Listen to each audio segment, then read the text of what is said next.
Hey, what's happening, fellow van builders? It's Scott. Welcome back to Van Dingo. Today, working on a MORryde cargo tray for the back of the Sprinter van.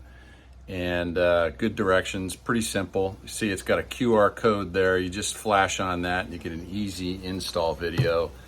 Not the most dynamic video in the world with all kinds of disclaimers, but this is fairly simple to bolt in. Let me show you the base unit. Here's the base unit, and as you can see right here, this one's 60 inches by 29 inches. And there's holes all along the way here to screw it down to your floor. So in my case, I've got the 1x aluminum glued here. So I'm gonna use these self-tapping screws, and I've kind of measured out the distance with the metal,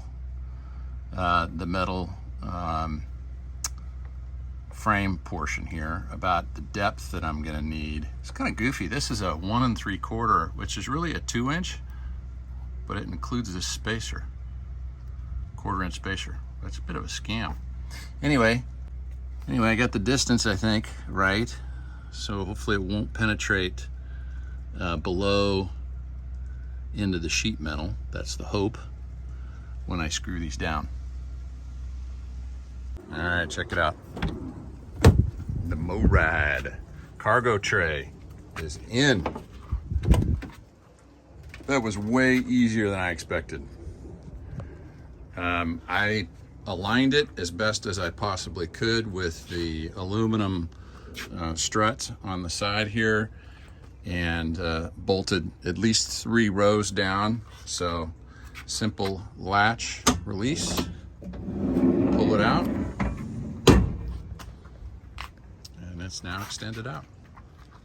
So cargo could go in there, certainly an outdoor gas grill could go in here, lots of possibilities. And you've got plenty of cargo still. So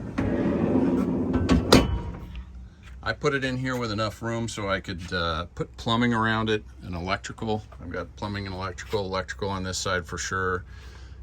So there's plenty of space to maneuver around it, but I wanted to make sure I got it in and bolted down so that I can understand the space needs and make sure I plumbed around it appropriately. I could even, I didn't even think about this, but there's space, there's room under here. If I had to, I could even put utilities through there from side to side if necessary, by simply just drilling a hole on one side, drilling a hole on the other side, and away you go. Anyway, she's coming together.